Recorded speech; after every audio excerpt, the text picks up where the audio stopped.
ሰላም እንዴት ናችሁ? ደህና ናችሁ ወይ? አለሁ እግዚአብሔር ይመስገን። ዛሬ ደግሞ ይሄ ለጨጨብሳ ለቁርስና ለራትም ሊሆን ይችላል፣ ግን እንዴት እንደሚዘጋጅ እናያለን ማለት ነው። ይሄ ቂጣ ለምትወዱት በሌላ አጠራሩ ቻፓቲ ይባላል። አዘገጃጀቱን አብረን እናያለን ማለት ነው። ተከታተሉ። እዚህ ጋር ዱቄት፣ ጨው፣ ውሃ አድርገን እናማስለዋለን።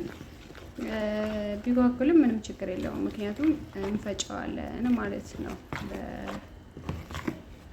በጁስ መፍጫ ባላችሁ መፍጫ ዱቄቱን በደንብ እንትን ስትሉት ሊጡን በደንብ ስትፈጩት አሪፍ ይሆናል ማለት ነው።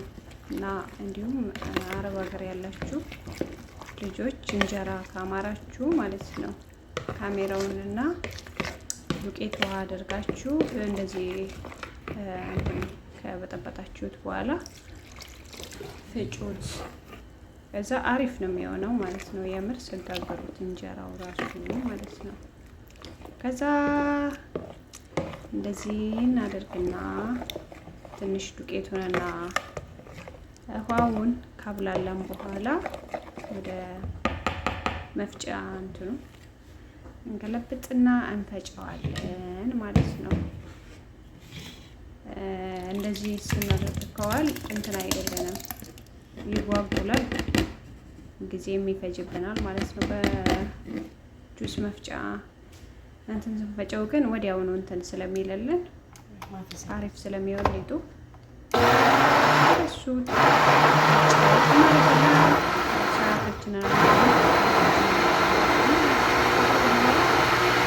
ምጣዳችንን መንጋገርበትን ወይም መጥበሻም ሊሆን ይችላል። ካጋልን በኋላ በዘይት እንትን እንለዋለን፣ እናስሰዋለን።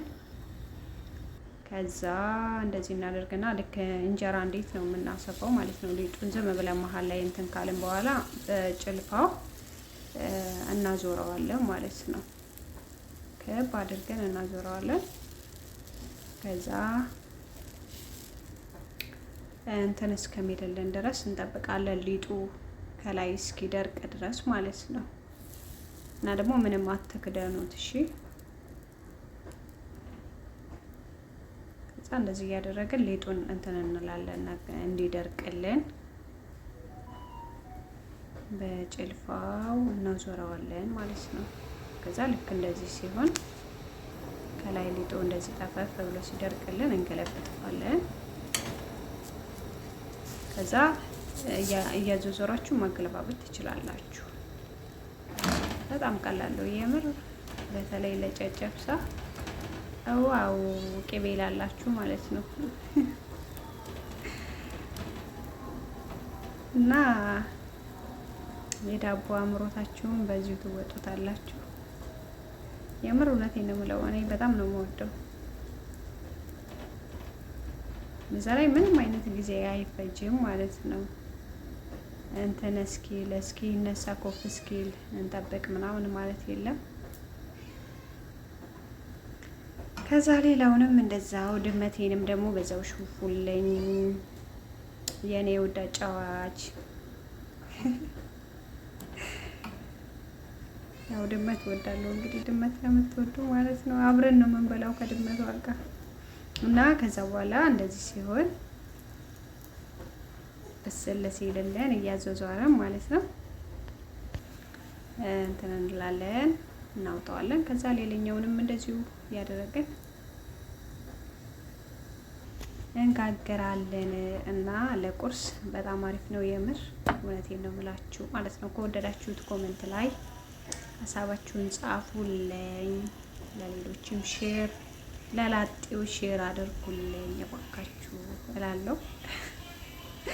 እና ስለምትከታተሉኝ በጣም አመሰግናለሁ። ወዳችኋለሁ፣ አከብራችኋለሁ። እና ቪዲዮዬን ተጋበዙልኝ። ቀጣይ ደግሞ በሌላ ቪዲዮ እመጣላችኋለሁ፣ ወይንም ደግሞ እንዳሳያችሁ የምትፈልጉት ነገር ካለ ጻፉልኝ፣ ይዤላችሁ ቀርባለሁ ማለት ነው። መልካም ቁርስ ይሁንላችሁ የኔ ውዶች፣ የማዳም ቅመሞች እላችኋለሁ።